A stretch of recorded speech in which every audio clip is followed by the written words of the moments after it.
الله الرحمن الرحيم نحمده ونصلي على رسوله الكريم أما بعد فأعوذ بالله من الشيطان الرجيم بسم الله الرحمن الرحيم يا أيها الذين آمنوا إذا نودي للصلاة من يوم الجمعة فاسعوا إلى ذكر الله وذروا البيع ذلكم خير لكم إن كنتم تعلمون. وقال النبي صلى الله عليه وسلم سيد الأيام يوم الجمعة أو كما قال عليه الصلاة والسلام. اللہ رب العزت کا احسان اور کرم ہے کہ اللہ تعالیٰ نے ہمیں ایمان کی دولت عطا فرمائی. اللہ تعالیٰ نے ہم سب کو اپنے لاڈلے پیغمبر حضرت محمد مصطفیٰ صلی اللہ علیہ وسلم کی امت میں پیدا فرمایا. آپ صلی اللہ علیہ وسلم کا بتلایا ہوا کام، بتلایا ہوا طریقہ اور آپ کا عمل کر کے دکھلایا ہوا ہر عمل یہی دین ہے. آپ صلی اللہ علیہ وسلم کے طریقے سے ہٹی ہوئی ہر چیز بے دینی ہے اور آپ صلی اللہ علیہ وسلم کے طریقے سے جڑی ہوئی ہر چیز دین ہے. جو چیز آپ صلی اللہ علیہ وسلم کے طریقے سے جڑ گئی وہی دین ہے. پھر اس دین داری میں بھی کچھ چیزیں ایمانیات ہیں، کچھ عبادات ہیں، کچھ اخلاقیات، کچھ معاملات یا معاشرت ہیں. جو عبادات ہیں ان عبادتوں میں ایک اہم عبادت نماز ہے جس کے تعلق سے مختلف مرتبہ بات چیت بھی ہوئی. نمازوں میں ایک اہم نماز، ایک اہم عبادت جو ہفتے میں پڑھی جاتی ہے وہ جمعے کی نماز ہے.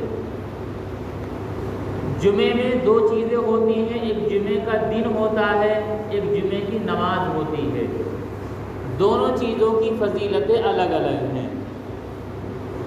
جہاں تک جمعے کی نماز کی فضیلت ہے تو جمعے کی نماز کی فضیلت کے متعلق اللہ تبارک و تعالی نے قرآن کریم میں مکمل ایک سورت نازل فرمائی. قرآن کریم میں ایک تو آیت ہوتی ہے جو ہم پڑھتے ہیں، کبھی کبھی ایک لائن میں دو تین جگہ آ گئی، کبھی دو تین لائن میں یا ایک لائن کی وہ چھوٹی چھوٹی نمبر ڈلے ہوتے ہیں وہ آیت ہوتی ہیں. اور ایک کچھ صورتیں ہوتی ہیں جیسے ام کے پارے میں چھوٹی چھوٹی صورتیں، ایک سورہ اخلاص، سورہ فلق، سورہ ناس، سورہ تبت یدا ابی لہب، یہ سب چھوٹی چھوٹی جو ان کے اوپر نام اور ہیڈنگ ڈلی ہوئی ہے وہاں بسم اللہ ہوتی ہے، یہ صورتیں ہیں. اللہ نے نمازوں کے متعلق قرآن کریم میں آیتیں نازل کی، اگرچہ 70 یا 80 سے زیادہ مقامات پر نماز کا ذکر ہے. اور جب جمعے کی باری آئی تو اللہ تعالیٰ نے پوری ایک سورت نازل فرمائی. اس انداز سے سمجھ میں آتا ہے کہ جمعے کی اہمیت بہت زیادہ ہے. پھر اللہ کے نبی صلی اللہ علیہ وسلم کی بے شمار احادیث جمعے کی فضیلت میں آئی ہیں. پہلے اس صورت کا مختصراً جائزہ لیتے ہیں جو اللہ تعالیٰ نے جمعے کی نماز کے متعلق نازل فرمائی. جب اس صورت کو شروع فرمایا تو اللہ نے آیت بیان کی، یسبح للہ ما فی السماوات و ما فی الارض الملک القدوس العزیز الحکیم، کہ زمین و آسمان کی تمام چیزیں اس ذات کی تسبیح بیان کرتی ہیں. نام اللہ کا نہیں لیا، 4 بڑی صفتیں اللہ کی بیان کی کہ اس ذات کی تسبیح بیان کرتی ہیں. الملک جو کہ حقیقی بادشاہ ہے، جس کی بادشاہت کسی سے لی نہیں گئی، جس کی بادشاہت کبھی ختم نہیں ہوگی، جس کی بادشاہت چھینی نہیں جا سکتی، جس کی بادشاہت کو زوال نہیں، جس کی بادشاہت کی کوئی ابتدا نہیں، کوئی انتہا نہیں، ایسا بادشاہ ہے. زمین و آسمان کی تمام چیزیں اسی کی تسبیح بیان کرتی ہیں. اب وہی بادشاہ جس چیز کا آرڈر اور جس چیز کا حکم دے وہ چیز کرنی بالکل ضروری ہوتی ہے. اگلا لفظ بیان فرمایا الملک القدوس، وہ پاکیزہ ہے، زمین و آسمان کی تمام چیزیں اس کی پاکیزگی بیان کرتی ہیں۔ یہی وجہ ہے کہ ہمیں کوا کائیں کائیں کرتا نظر آتا ہے اور ہر پرندہ اپنی الگ آوازیں نکالتا نظر آتا ہے، حتیٰ کہ پانی کی سائیں سائیں کی بھی ایک آواز سنائی دیتی ہے، لیکن ہم انہیں ان کی آواز سمجھتے ہیں۔ اور قرآن کہتا ہے وَإِن مِّن شَيْءٍ إِلَّا يُسَبِّحُ بِحَمْدِهِ وَلَٰكِن لَّا تَفْقَهُونَ تَسْبِيحَهُمْ، کہ زمین و آسمان کی تمام چیزیں اللہ کی تسبیح اور پاکیزگی بیان کرتی ہیں، لیکن تم ان کی وہ تسبیح سمجھتے نہیں ہو۔ وہ کس انداز میں بیان کر رہے ہیں، وہ کیا الفاظ کہہ رہے ہیں، وہ یا تو وہ کہہ رہے ہیں یا اللہ جانتا ہے کہ وہ کیا کہہ رہے ہیں۔ تو ایسی پاکیزگی والی ذات ہے کہ ہر چیز اس کی تسبیح بیان کرے۔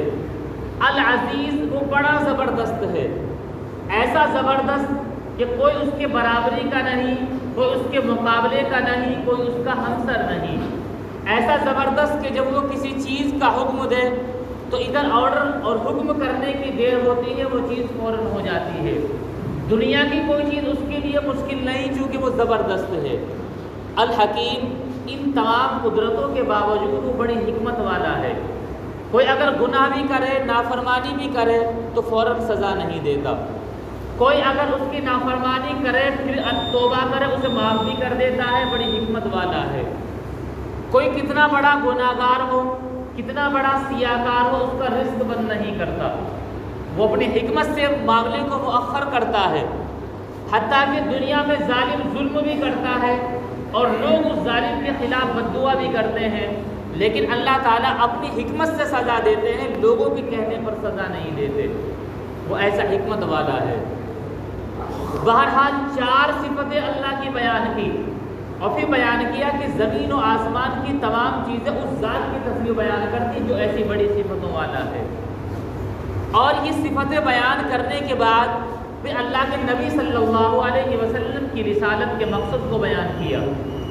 چند چیزیں اسی طرح کی بیان کرنے کے بعد آگے اللہ نے جمعے کے تعلق سے چند آیتوں کو بیان فرمایا، جس میں جمعے کے احکام تھے۔ اس سے پہلے کہ جمعے کے وہ احکام بیان ہوں تو جمعے کا تھوڑا سا تعارف اور اس کی پہچان بھی ضروری ہے۔ قرآن کریم میں اللہ تعالیٰ نے ایک جگہ بیان فرمایا انما جعل السبت علی الذین اختلفوا فیہ، کہ سنیچر کا دن ان لوگوں پر متعین کیا گیا جنہوں نے اس میں اختلاف کیا۔ دراصل روئے زمین پر جتنے بھی انسان آباد ہیں، کچھ تو لامذہبی ہیں، اپنے آپ کو مذہب اور مسلک سے جوڑتے نہیں، اور ان میں اکثریت ایسی ہے جو اپنے آپ کو مذہب سے جوڑتے ہیں، چاہے وہ آسمانی مذہب سے جوڑیں یا زمینی بنائے ہوئے مذہب سے جوڑیں، اور ہر شخص اپنے مذہب کو برحق کہتا ہے۔ ان تمام مذاہب میں 3 مذہب روئے زمین پر آسمانی کہلاتے ہیں کہ ان پر آسمانی کتاب نازل ہوئی، اور ان مذہب والوں کی بنیاد ایک آسمانی شریعت، آسمان سے نازل کی ہوئی کتاب اور شریعت سے جڑی ہوئی ہے۔ وہ 3 مذہب والے پہلے نمبر پر یہودی، دوسرے پر عیسائی اور تیسرے پر مسلمان ہیں اپنے وقت کے اعتبار سے۔ جب یہودی تھے، یہودیوں نے اپنے لیے ایک دن منتخب کیا سنیچر کا، جس کا قرآن کریم میں 2-3 جگہ ذکر ہے تفصیل کے ساتھ، اور انہوں نے اپنے وقت کے جو نبی تھے ان سے یہ درخواست کی کہ ہم سنیچر کا دن اللہ کی عبادت کے لیے خالص کرتے ہیں، اور اس دن اللہ کی عبادت کے سوا کوئی کام نہیں کریں گے۔ اور انہوں نے اپنے پیغمبر کو دلیل یہ دی کہ اللہ تعالیٰ نے آسمان و زمین کو 6 دنوں میں پیدا کیا، اور تاریخی روایات سے پتہ چلتا ہے کہ اتوار سے جمعے تک اللہ نے آسمان و زمین کو پیدا کیا، سنیچر کے دن اللہ نے چھٹی رکھی، لہذا ہم بھی 6 دن اپنے کام کریں گے، سنیچر کے دن چھٹی رکھیں گے اور اپنے رب کی عبادت کریں گے۔ لیکن یہ اپنے قول پر قائم نہ رہ سکے، نتیجہ یہ ہوا اللہ کے پیغمبر نے، اللہ کے اس وقت کے نبی نے منع کیا، یہ نہیں مانے تو انہیں سزا ملی۔ دوسری قوم جو کہ بنی اسرائیل میں سے تھی وہ عیسائی ہیں، انہوں نے اپنے لیے اتوار کا دن متعین کیا۔ ان کا کہنا یہ تھا کہ اللہ نے زمین و آسمان کی پیدائش، ان کو بنانا، ان کی تخلیق اتوار کے دن سے شروع کی، لہذا ہم اتوار کے دن عبادت کریں گے چونکہ اس کو خاص اللہ کی عبادت کے لیے کر لیں گے، لیکن یہ بھی اپنی اس قائم کردہ دلیل پر قائم نہ رہ سکے۔ آگے مسلمان ہیں، آسمانی شریعت آسمانی مذہب کو ماننے والے ہیں، اللہ تعالیٰ کا منشا تھا کہ ان کو جمعے کا دن دیا جائے، لہذا اللہ تعالیٰ نے آپ صلی اللہ علیہ وسلم کی امت کو، جبکہ نبی نے ابھی حکم نہیں دیا، وہ صلاحیت دی، وہ ذہن میں بات ڈالی کہ انہوں نے جمعے کا دن ہی اللہ کی عبادت کے لیے خاص کیا۔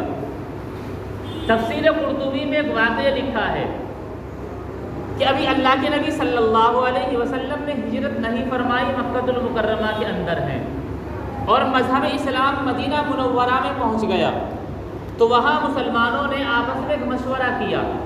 حضرت ابو امامہ رضی اللہ عنہ کے گھر پر جمع ہوئے، اور جمع ہونے کے بعد یہ مشورہ کیا کہ ہم ہفتے میں ایک دن جمع ہو جایا کریں گے، تاکہ اس دن ہم جمع ہو کر جو لوگ مسلمان ہیں ان کی خیر خبر رہے، چونکہ مدینے کے جو مسلمان تھے وہ کسان تھے، کھیتی کیا کرتے تھے، اور جب پورا دن اپنی کھیتی میں مشغول ہیں اور تھکے ہارے شام کو آئے تو ایک دوسرے کے حالات سے ناواقف تھے، تو اس لیے تاکہ ایک دن ہم اپنے کام کاج نہ کریں اور اس دن اللہ کی عبادت جمع ہو جائے اور عبادت بھی کر لیا کریں سب اکٹھے ہو کر۔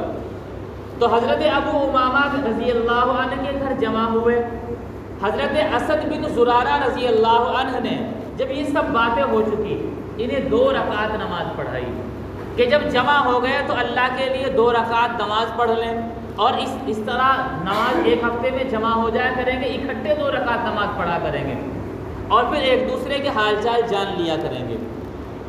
چنانچہ یہ سلسلہ جمعے کے دن شروع ہوا، جبکہ اس وقت اس دن کو یوم العروبہ کہا جاتا تھا، یوم الجمعہ نہیں کہا جاتا تھا، اور جب مسلمان اس دن جمع ہوئے، جمع ہو کر نماز پڑھی، تو اسی دن سے اس کا نام یوم الجمعہ رکھا گیا، جبکہ ابھی اللہ کی طرف سے کوئی حکم نہیں آیا، انکار بھی نہیں اور کسی چیز کا حکم بھی نہیں، اور رسول اللہ صلی اللہ علیہ وسلم نے اپنے منشا کا اظہار بھی نہیں کیا، لیکن مسلمانوں نے جمعے کے دن یہ عمل شروع کیا۔ پھر جب اللہ کے نبی صلی اللہ علیہ وسلم ہجرت کر کے مدینہ منورہ کے لیے تشریف لے کر چلے، تو پہلے آپ نے 14 دن قباء میں قیام فرمایا۔ جب انہی 14 دن میں یہاں مسجد قباء کی تعمیر کی، جب یہاں سے چلے تو جمعرات کا دن تھا، اور جب بنو سالم کی بستی میں پہنچے تو جمعے کا دن تھا، جمعے کا وقت ہو گیا۔ اللہ کے نبی صلی اللہ علیہ وسلم نے بنو سالم بن عوف کی اسی بستی میں آپ یہاں ٹھہرے اور جمعے کی نماز پڑھائی، 2 رکعت نماز پڑھائی، خطبہ دیا، اسلام کے چند احکام بیان کیے، اور اس کے بعد آپ صلی اللہ علیہ وسلم مدینہ طیبہ کی طرف روانہ ہو گئے۔ مذہب اسلام کا پہلا جمعہ وہ تھا جو حضرت اسد بن زرارہ رضی اللہ عنہ نے پڑھایا تھا، اور اللہ کے نبی صلی اللہ علیہ وسلم کا پہلا جمعہ وہ تھا جو بنو سالم بن عوف کی بستی میں آپ صلی اللہ علیہ وسلم نے پڑھایا تھا۔ ایک عجیب اتفاق کہ اللہ تبارک و تعالیٰ جمعے کا دن اس امت کو دینا چاہ رہا ہے، اور نبی اسی جمعے کے دن کو لینا چاہتے ہیں۔ ابھی اللہ نے منشا کا اظہار نہیں کیا، نبی صلی اللہ علیہ وسلم تک حکم نہیں آیا کہ امت مسلمہ اسی دن کو اپنے لیے منتخب کر لیتی ہے، اور اللہ کے نبی صلی اللہ علیہ وسلم نے بھی اسی طریقے پر منتخب کیا، اسی وقت پر نماز پڑھائی۔ البتہ آپ صلی اللہ علیہ وسلم نے اس کے بعد خطبہ دیا، اور اس وقت سے آج تک مذہب اسلام میں جمعہ چلتا آ رہا ہے، اور انشاءاللہ قیامت تک جمعہ چلتا رہے گا۔ یہ مذہب اسلام کا جمعہ ہے۔ یہ تو جمعے کی نماز کے تعلق سے ہے۔ پھر اللہ تبارک و تعالیٰ نے اسی جمعے کی نماز کی برکت سے جو دین رکھا، اس میں بھی فضیلتیں رکھی، اور جو نماز ہے اس کی بھی چند احکام ہیں۔ اللہ کے نبی صلی اللہ علیہ وسلم نے فرمایا کہ جو شخص جمعے کے دن غسل کرے، اچھے کپڑے پہنے، خوشبو لگائے اور مسجد میں آئے، تو جو سب سے پہلے آتا ہے اس کو اللہ کی راہ میں ایک اونٹ قربان کرنے کے برابر ثواب ملتا ہے، اور جو اس کے بعد آئے اس کو ایک گائے قربان کرنے کے برابر ثواب ملتا ہے۔ جو اس کے بعد آئے اس کو ایک بکرا ذبح کرنے اور قربان کرنے کے برابر ثواب ملتا ہے، حتیٰ کہ جو ان کے بعد آئے اس کو ایک انڈا قربان کرنے صدقہ کرنے کا ثواب ملتا ہے۔ اور پھر جو اس وقت آئے کہ جب خطبے کے لیے اذان دی جائے، اس وقت فرشتے رجسٹر بند کر دیتے ہیں، اب اسے نماز کا ثواب ملے گا، جلدی آنے کی جو فضیلت تھی وہ حاصل نہیں ہوگی۔ تو جمعے کی نماز میں جلدی آنے کی یہ فضیلت، یہی وجہ ہے کہ اللہ تبارک و تعالیٰ نے حکم دیا کہ اے ایمان والو، جب جمعے کے دن جمعے کی نماز کے لیے اذان دی جائے، اور وہ اذان وہی اذان ہے جو خطبے کے وقت دی جاتی ہے، چونکہ اللہ کے نبی صلی اللہ علیہ وسلم کے زمانے میں وہی ایک اذان تھی، حضرت ابوبکر رضی اللہ عنہ، حضرت عمر رضی اللہ عنہ، ان کے زمانے میں بھی وہی اذان تھی۔ لیکن اب یہ دور تھا کہ اسلام دور دور تک پھیل چکا تھا، اگر خطبے کی ہی اذان دی جائے تو جو لوگ اذان سن کر آتے تھے وہ بالکل عین نماز کے وقت پہنچا کرتے تھے، اس لیے کیا کیا جائے، تو ایک اذان کا اضافہ کیا گیا جس کو پوری امت مسلمہ نے اتفاق کے ساتھ منظور کیا کہ پہلے اذان دے دی جائے تاکہ جو لوگ دور ہیں وہ آ جائیں اور خطبے کی سننے کی بھی پوری فضیلت انہیں حاصل ہو جائے۔ تو اللہ نے حکم دیا جب جمعے کی اذان دی جائے، فَاسْعَوْا إِلَىٰ ذِكْرِ اللَّهِ، تب اللہ کے ذکر کی طرف، اللہ کی عبادت کی طرف دوڑ پڑو، گویا کہ تیزی سے چل دینا چاہیے۔ وَذَرُوا الْبَيْعَ، اور بے خرید و فروخت چھوڑ دو، صرف خرید و فروخت نہیں، چونکہ خرید و فروخت اور تجارت ایسا معاملہ ہے جس میں کچھ نہ کچھ ٹائم ضرور لگتا ہے، خریدنے والا ڈیمانڈ کرتا ہے، بیچنے والا کچھ کہتا ہے، تو کچھ نہ کچھ وقت خرچ ہوتا ہے، اس لیے اللہ تعالیٰ نے اس کو فرمایا اس کو بھی چھوڑ دو، یہ جائز نہیں، چونکہ اللہ نے اپنے در پر بلایا ہے، لہذا اللہ کے در پر جلدی جانا ضروری ہوتا ہے، فوراً چلا جائے۔ اور صرف بے نہیں، ہر وہ کام جس کی وجہ سے تاخیر ہوتی ہو وہ کرنا جائز نہیں، اور اگر بیع و شراء اس سے تاخیر نہیں ہوتی، مثلا دو آدمی جمعے کے لیے جا رہے ہیں اور برابر اسپیڈ سے جا رہے ہیں اور وہ چلتے چلتے کوئی معاملہ کرنا چاہے، اس کی اجازت ہے، چونکہ ان کا یہ معاملہ انہیں جمعے کے لیے لیٹ نہیں کرتا ہے، تاخیر نہیں کرتا ہے۔ بہرحال فرمایا ذالکم خیر لکم ان کنتم تعلمون، یہ جو حکم دیا گیا جلدی جانے کا اور بیع اور خرید و فروخت ان معاملات کو چھوڑنے کا، یہ تمہارے لیے بہتر ہے اگر تم جانتے ہو۔ اس کا مطلب بہتری اسی میں ہے کہ اذان ہوتے ہی فوراً جمعے کے لیے جایا جائے۔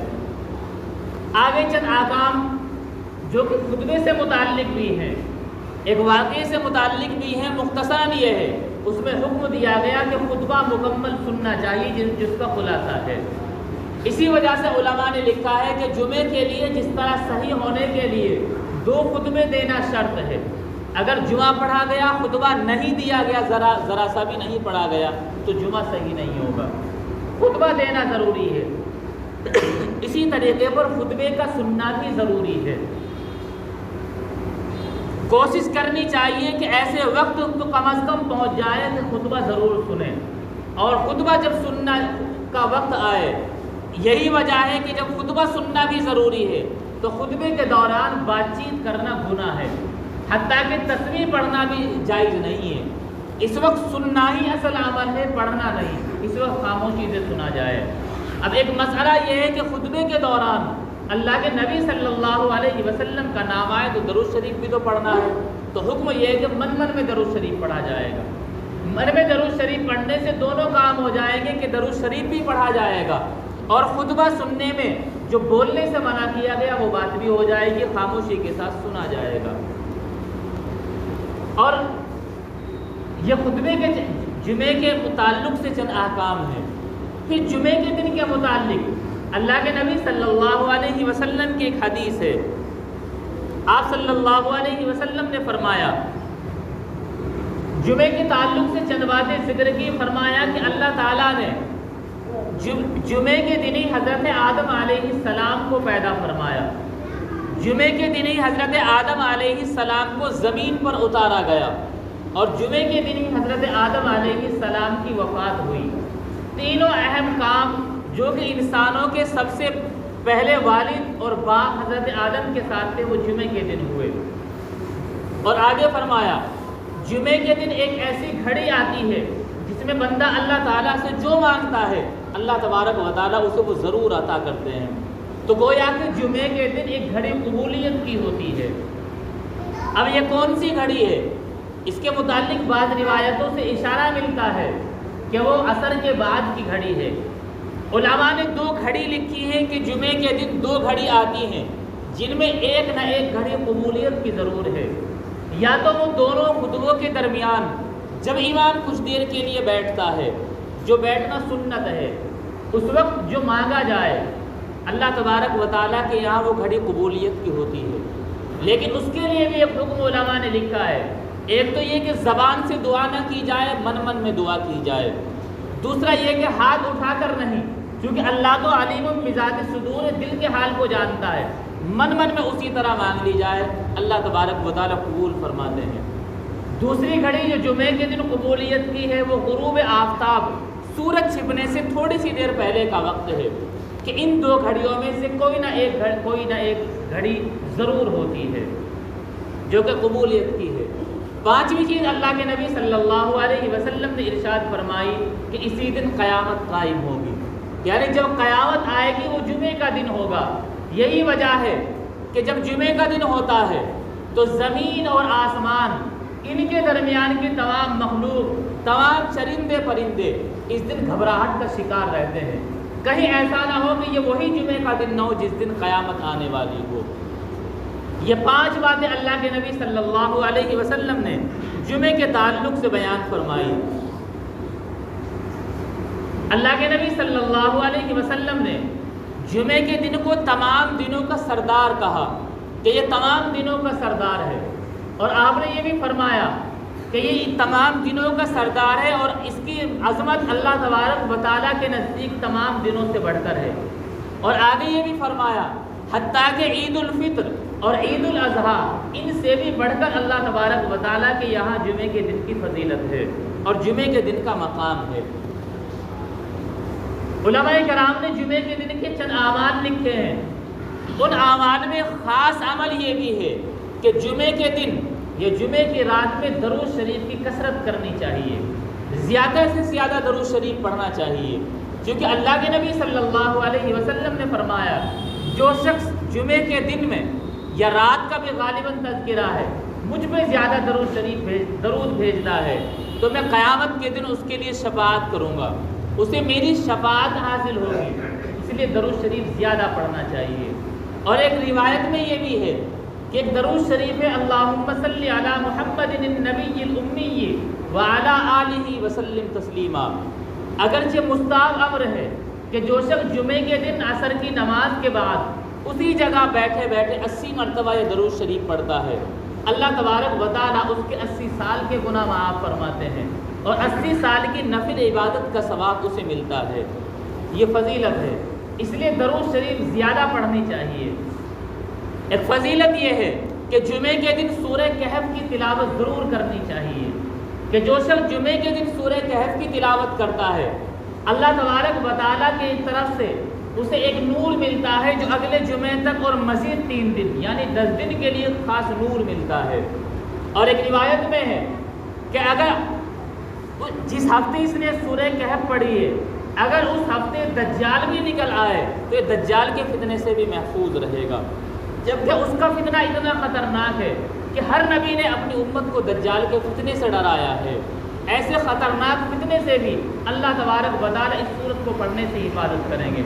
اور ایک روایت میں ہے کہ ایک صحابی ان کا جانور، انہوں نے سورہ کہف کی تلاوت کی تو جانور بدکنے لگا، بعد میں انہوں نے آ کر دیکھا کہ ایک بادل کا ٹکڑا ان کے جانور پر سایہ کیے ہوئے۔ انہوں نے اللہ کے نبی صلی اللہ علیہ وسلم سے پورا واقعہ ذکر فرمایا۔ آپ نے یہی فرمایا کہ اسی سورت کے پڑھنے کی بدولت یہ چیز حاصل ہوئی کہ وہ سکون میں ہے جو کہ پریشانی کے عالم میں تھا۔ اس لیے سورہ کہف کی تلاوت کی بھی کوشش کرنی چاہیے۔ اور جمعے کی فضیلت کی ایک آخری چیز یہ بھی ہے کہ اللہ کے نبی صلی اللہ علیہ وسلم نے فرمایا کہ جو شخص کہ جس کی وفات جمعے کے دن ہو جائے، جمعے کے دن جسے موت آ جائے، اللہ تبارک و تعالیٰ عذاب قبر سے اس کی حفاظت فرما دیتے ہیں۔ یہ ایسی فضیلت کا دن ہے، قبولیت کی گھڑی جس میں ہو، جس میں کچھ اعمال کرنے سے کہ درود شریف پڑھنے سے اللہ کے نبی صلی اللہ علیہ وسلم کی شفاعت حاصل ہو، سورہ کہف کی تلاوت کرنے سے دجال جیسے سب سے عظیم فتنے سے حفاظت کی ذمہ داری ہو، اور ایسا دن کہ جس دن کے اندر اگر موت آ جائے تو عذاب قبر سے حفاظت ہو۔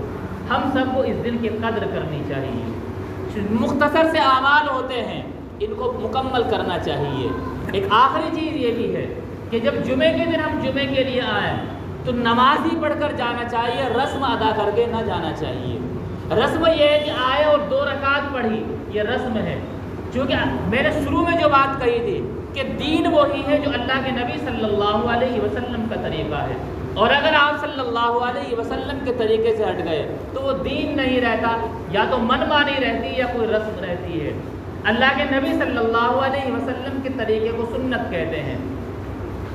نماز سے پہلے بھی 4 سنتیں مؤکدہ ہیں، نماز کے بعد 4 سنتیں مؤکدہ ہیں، 2 غیر مؤکدہ ہیں، 2 نفل ہیں۔ کم از کم ان سنتوں کا تو اہتمام ضرور کرنا چاہیے، اور اس بات کا بھی لحاظ رکھا جائے کیونکہ سلام پھیرتی دعا سے پہلے تھوڑا سا مسجد کے لیے کچھ تعاون کیا جاتا ہے، اس میں بھی آپ بڑھ چڑھ کر حصہ لیں، اور جس وقت یہ تعاون کی باری آئے تو آپ اس وقت نیت نہ ادا کریں، اس سے بھی کچھ دقت ہوتی ہے آگے پیچھے نکلنے میں۔ چند تھوڑی دیر کا ہے، اس کا خیال رکھنا چاہیے۔